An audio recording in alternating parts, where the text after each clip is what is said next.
So my name is Ron Holt. I'm an openly proud gay man, married to the man, thank you, married to the man that I love and love living in San Francisco, a place that allows me to be who I want to be. You know, I have a great life now. I have the ability to travel the country and talk to physicians and medical students about self-care and talking to the LGBTQ community about accepting themselves for who they are. My life is great, but it hasn't always been that way. I'm a board-certified psychiatrist, and I have a doctorate in healing, but I'm here to tell you the most important thing that I know about healing, and it may surprise you that has nothing to do with my knowledge in medical school or even residency. The most important thing that I have to say today is you cannot heal if you're hiding from yourself. And so there's a quote that I like to start with by Mark Twain, and it's called the two most important days in your life are the day that you were born and the day that you find out why. I love that quote, and today I'm going to tell you about my why. And so what am I going to be talking to you today about? The importance of living your truth. And why is this important? Because, you know, we as physicians and medical students, we're already stressed. We already got so much in our lives going on. We need to live authentically. Having a double life doesn't work for anybody, and it certainly didn't work for me. And how am I going to do that? I'm going to tell you my story, and I'm going to break it up into three phases. And one of them is for me growing up until age 23. And then I'm going to talk about my 20 years of practicing psychiatry when I discovered who I was. And then the last 2 years of my life, which was living my true, authentic self. I'm so excited that you guys are here today. Thank you so much. So, you know, we have a lot more in common than what you think. Yeah, for me, it was about hiding my sexual orientation. But all of us, really, in reality, we're all hiding from something. We're all worried that we're not going to be accepted for who we are based on maybe rejection from our friends, colleagues, etc. So my story today will hopefully help you in your journey to live in your authentic self. So my thinking here is that when our personality aligns with our soul's purpose, then we are living our truest, most authentic self. So my question to you is that is your personality in life aligning with your soul's purpose? And if it's not, hopefully sharing my story today will help you with your journey. So I'm going to talk to you about my story, and I'm going to talk to you about my story about coming out. I originally knew that I was gay probably around age 9 or 10, which most kids do. And but I felt very conflicted about it, and I had a lot of internalized issues about what it was like to be gay. And also when I was young, I was teased and bullied a lot and harassed for my mannerisms. And you would think that it was on the playground or it was in the school, but it wasn't. It was at home, and it was by my father. Every day my dad would torment me, saying that he wishes that I was someone different than what was born, and that he wished that he had a son that was a little bit more masculine than the way I had turned out. And so you can imagine the life that I felt growing up, that this is very frightening to be gay, and it's not safe to come out, and so I didn't. And so I hid my sexuality for a large part of my youth, from junior high school, and even into college. And let me tell you, I paid a price for it. I had thoughts of depression, anxiety, panic attacks, and other things that people commonly experience when they're hiding their true, authentic self. And I'd even tell my dad, I said, listen, these daily rants that you're telling me that I'm not a worthy person are really killing me. I feel like killing myself. And his response would be, go ahead and do it. You don't have the balls to. So I learned that life is not safe as being a gay person, and so I remained closeted during that time.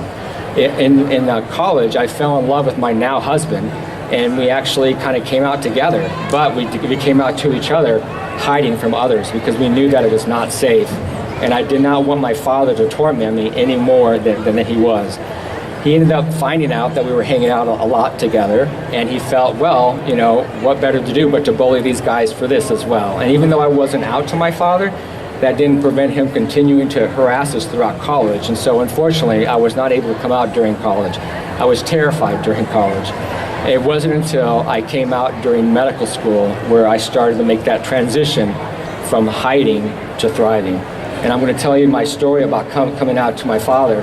I came out to him after my first year of finals in my freshman year, And I called him on the phone like we all do, like when we want to go home after the holidays, right?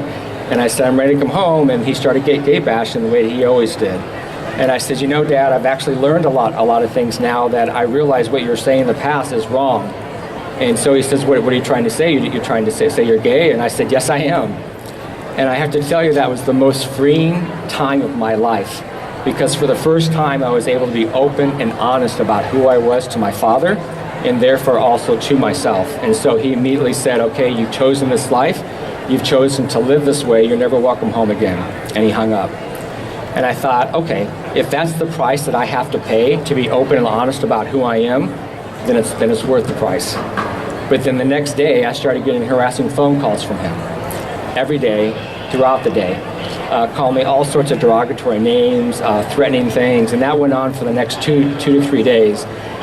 Comments such as, I'm coming to your school to out you, I'm coming to your school to talk to your administration about getting you expelled, whatever he could do to terrorize me, and that's what I could say. I was being terrorized by my own father. And then he went to a place where I never thought that a father would ever go with their son. He threatened to kill me. And he threatened to kill my partner. And so my partner was a medical student at the time back in Nebraska where my father lived. And I called him, I said, listen, my dad just threatened to come kill you. I said, you got to get out of town. And so he left class, he got in his car, and he came to Missouri to be with me. And so now this is before we had the internet, this is before we had our little smartphones, okay?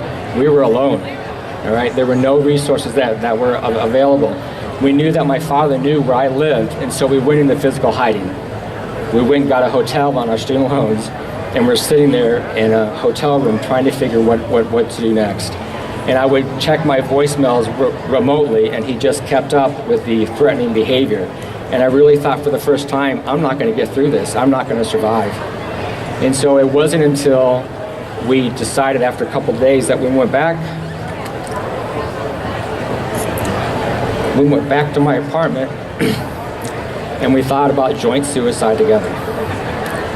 Because we thought, you know, if the world is unsafe, if my dad is representative of what the world is like, then there's no life that's worth living. And there was a spark that came up inside me that made me realize that suicide was not an option. And so I'm glad to be here in front of you today. It took a restraint. It took me to call my dad and say, if you don't leave us alone, I'm going to get a restraining order against you. I had to threaten my father with restraining order to leave me alone, to allow me to be my true, authentic self. He did leave me alone because of that, which thank goodness, but we never had a good relationship with it since then. So after that, I didn't dare come out during medical school. I was terrified. I was completely terrified. I almost failed out of school. I haven't told people that before, but I was terrified. I was leading this double life. And so I finished my school, and then I did my training, and then I moved out to San Francisco, which is a place that is very accepting and allows you to be whoever you are. But I was still not healing yet, was I? I was still struggling with all the issues that I had gone through growing up. And so about my second year of my clinical practice, I felt like I was going to work, but I felt like I was checking my soul in each day that I went to the clinic.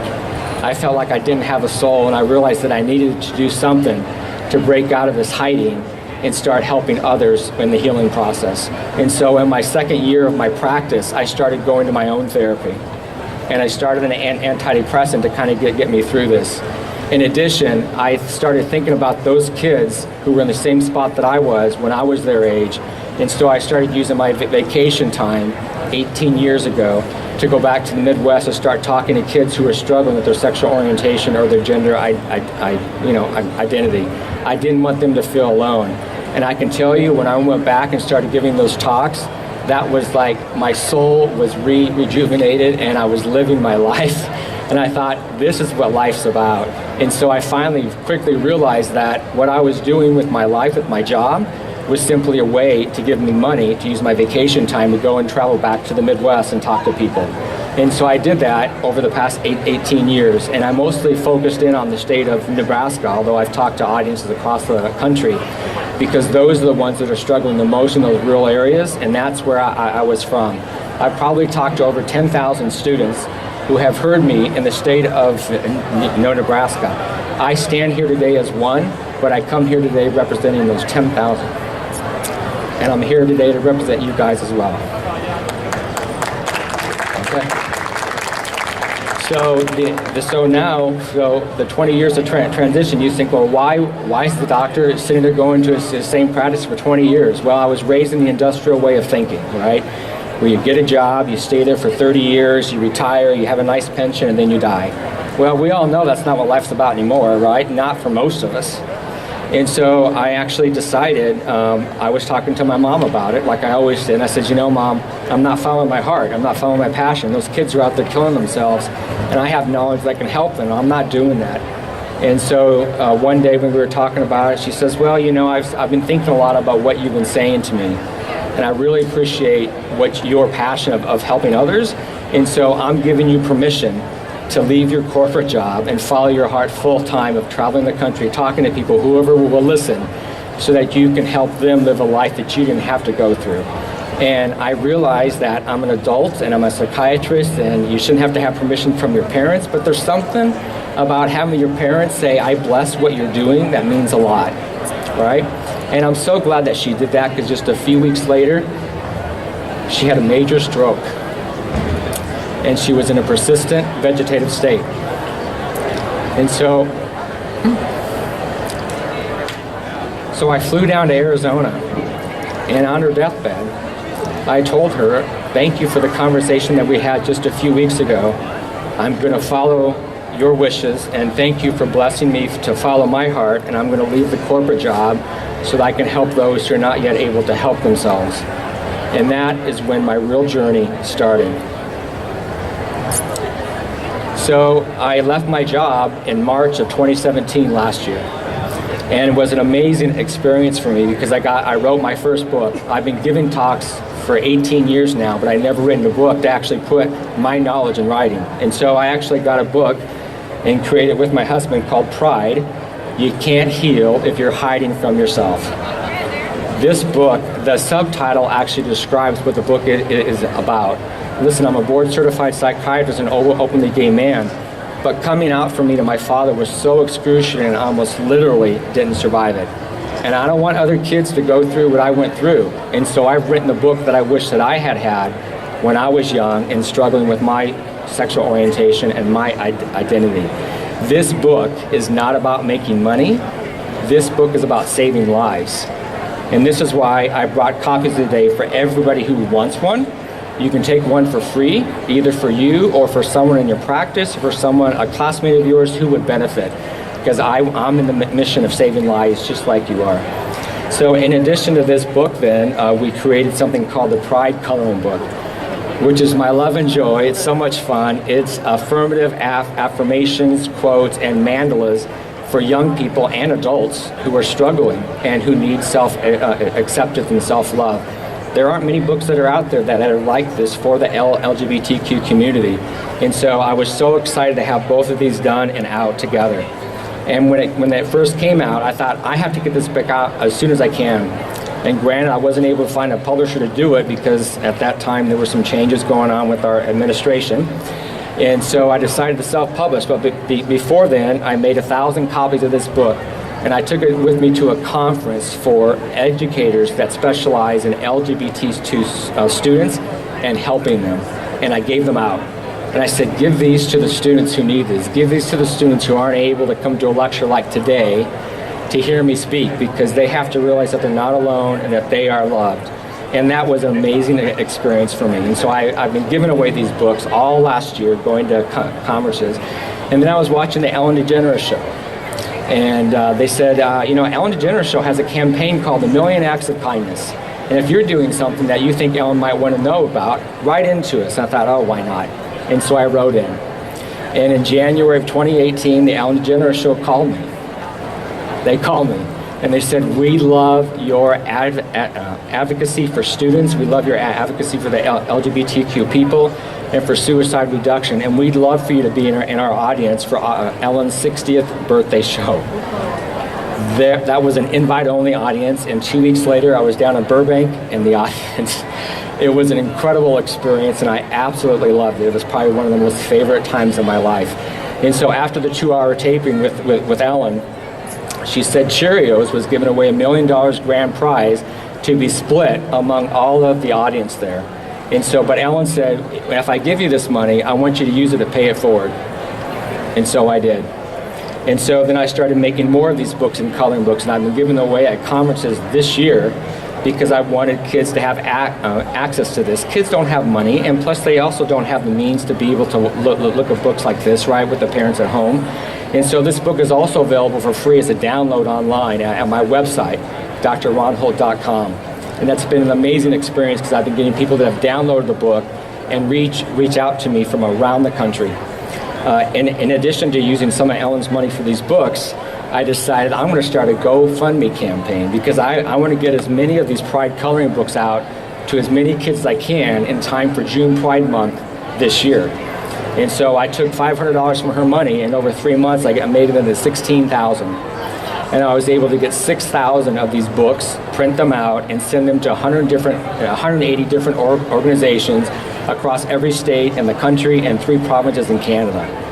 It was an incredible, amazing experience for me, and I absolutely loved it.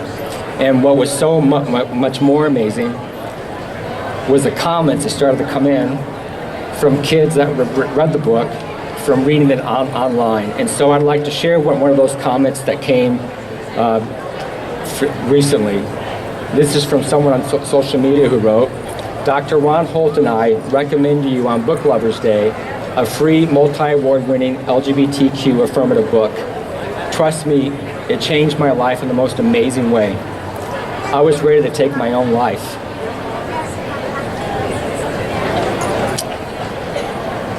Because I was struggling with the fact that I'm gay and I couldn't say it out loud. But now I'm proud enough to say that LGBTQ people like me are so worthy of living. These are the people that change people's lives and the way that they think and act. So Dr. Ron Holt, I'm so grateful for your love, support, and actions you take against discrimination and injustice. Comments that I get from people are worth $1 million to me. This is what really makes me realize that I'm on the road to living my truth. Now, I may not know what's next. I may not know what's next for me in life, but I do know this, that we are all put on this earth for a purpose.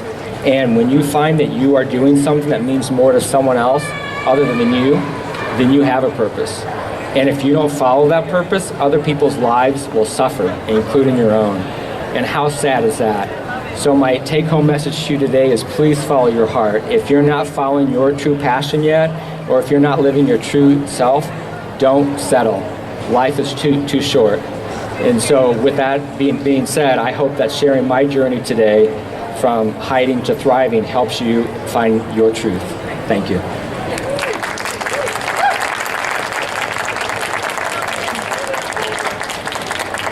So if you'd like.